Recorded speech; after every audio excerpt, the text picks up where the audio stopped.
Beralih ke masalah lain, pemirsa sana, membaca Al-Quran dengan memegang langsung kitab suci Al-Quran, kita dianjurkan agar dalam kondisi suci, tidak berhadas. Di zaman teknologi sekarang ini, sudah banyak tersedia aplikasi Al-Quran lengkap 30 juz, sehingga memudahkan kaum muslim untuk membaca Al-Quran kapanpun dan di mana saja. Lalu apakah mushaf Al-Quran digital ini statusnya sama dengan mushaf dalam bentuk kitab? Artinya, haruskah kita dalam keadaan suci saat membaca Al-Quran digital? Al-Quranul Karim menyebutkan la yamassuhu illal mutahharun. Tidak boleh ada yang menyentuhnya kecuali yang mutahharun. Di mana para ulama umumnya mengatakan mutahharun di sini adalah orang yang suci dari hadas kecil, hadas besar, sehingga kalau kita mau memegang mushaf itu harus berwudu dan sebagainya. Nah, lalu bagaimana dengan mushaf digital? Di sini para ulama kontemporer memang pecah dua pendapatnya. Sebagian mengatakan bahwa mushaf digital itu adalah mushaf. Kenapa? Karena memenuhi syarat dari ketentuan apa yang dimaksud dengan mushaf, yaitu lembaran yang tertulis di atasnya itu teks Al-Quranul Karim.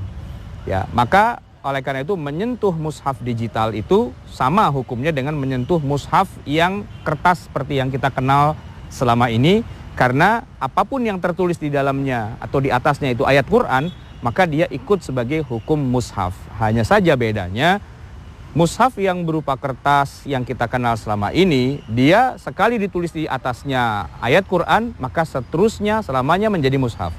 Tetapi ketika kita bicara mushaf digital, maka dia hanya menjadi mushaf hanya pada saat diaktifkan ketika tampil tulisan ayat-ayat Al-Qur'annya.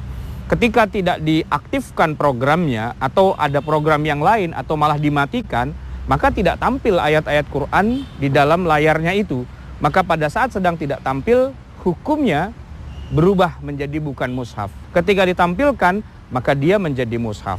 Ini adalah pendapat yang pertama yang mengatakan bahwa mushaf digital itu adalah mushaf juga dengan syarat ketika dia sedang diaktifkan. Oleh karena itulah maka tidak boleh membawa handphone kita ini masuk ke dalam WC ketika sedang diaktifkan teks ayat Al-Qur'annya.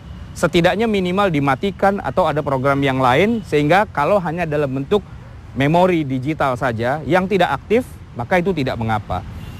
Pengibaratannya lah seperti kepala kita ini.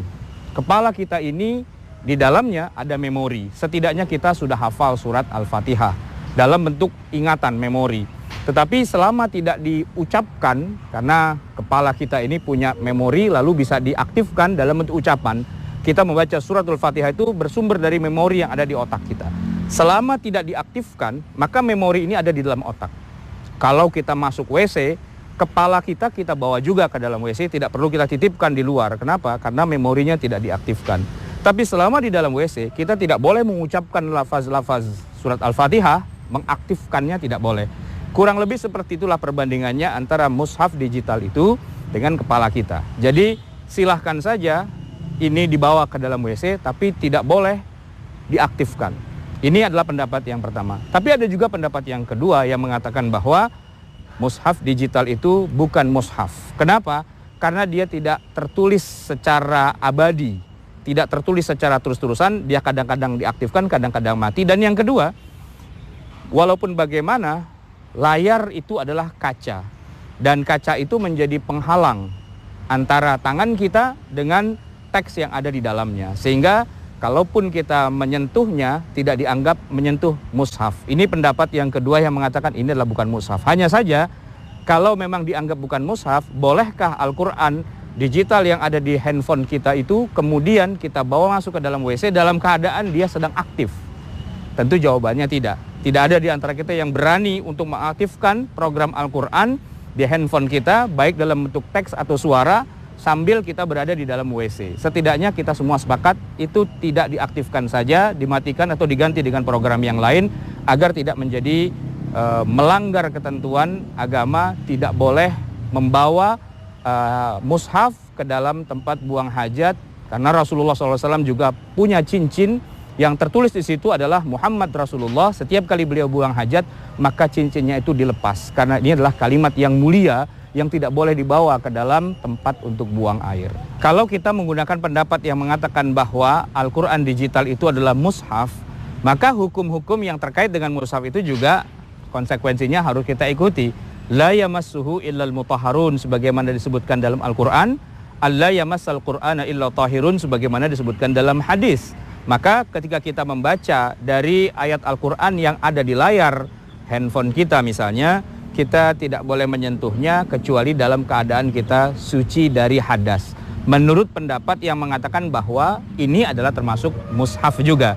Tetapi kalau mengikuti pendapat yang mengatakan bahwa ini bukan mushaf dan masih ada lapisan kaca, bahkan juga ada screen protector dan sebagainya, maka menyentuhnya tidak jadi masalah karena antara kita dengan Al-Quran digital itu ada pelapisnya, ada alasnya. Sebagian ulama mengatakan walaupun orang sedang dalam keadaan tidak berwudu atau tidak dalam keadaan kondisi yang suci dari hadas kecil hadas besar, asalkan dia pakai pelapis, maka dia masih boleh untuk menyentuh mushaf itu menurut sebagian ulama. Tapi sebagian yang lain mengatakan tetap harus berwudu. Jadi ini adalah wilayah ikhtilaf. Kalau mau yang dapat bagusnya, adilnya dan juga sopannya serta punya attitude kepada Al-Quran, maka kita sebaiknya memang berwudu dalam keadaan yang paling prima. Bahkan disunnahkan juga untuk menutup aurat, menghadap kiblat dan seterusnya, karena kita sedang berhadapan dengan Allah Subhanahu wa taala. Berhadapan dengan mushaf sama saja berhadapan dengan kalamullah. Berhadapan dengan kalamullah sama saja kita sedang berhadapan dengan Allah. Maka kita harus berada pada kondisi yang paling baik, paling prima, paling meyakinkan, ya, termasuk kita berwudu dan sebagainya, karena inilah adab kita bersama Al-Quran.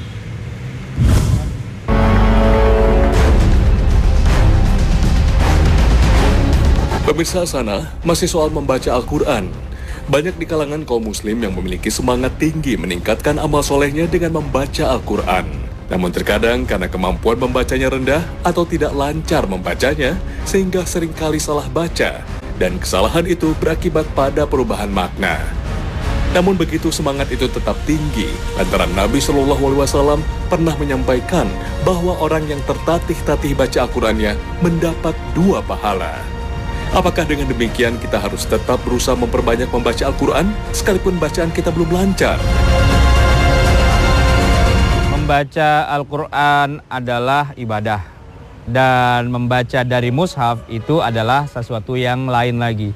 Yang mendapatkan nilai pahala itu bukan apakah dari mushaf atau tidak dari mushafnya.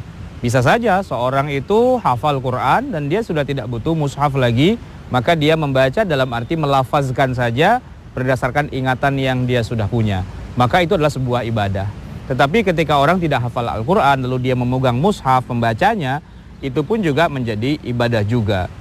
Lalu bagaimana dengan mushaf yang teksnya bukan teks Arab, tetapi teks berbahasa Latin, berbahasa Indonesia dan sebagainya, tetapi membunyikannya adalah dengan bunyi bahasa Arab, maka itu masih juga termasuk dikatakan membaca Al-Quran. Yang dikatakan sudah bukan membaca Al-Quran itu kalau yang dibaca adalah terjemahnya, teksnya bahasa Indonesia dan isi atau kontennya adalah kalimat-kalimat sudah terjemahan dalam bahasa Indonesia, maka itu sudah tidak bisa lagi dikatakan sebagai Al-Quran. Tetapi Al-Quran tetap memberikan dorongan kepada kita untuk selalu dekat dengan Al-Quran, yaitu dengan cara sering membacanya. Hanya saja harus diingat, kalau kita membaca dalam keadaan yang keliru, yang salah, yang panjang pendeknya tidak benar, makharijul hurufnya juga tidak tepat, titik-titik artikulasinya meleset, sifatul hurufnya berantakan dan sebagainya, ini bisa saja sampai nanti mengubah arti, bahkan kalau dilakukan dengan sengaja tanpa ada rasa untuk memperbaiki, ini bisa sampai kepada tingkatan berdosa memang.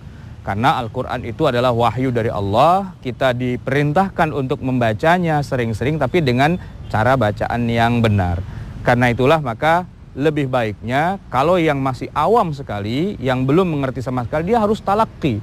Dia harus bertemu dengan guru qiraah yang bisa mengajarkan bacaan itu dengan tepat. Jangan hanya belajar sendiri.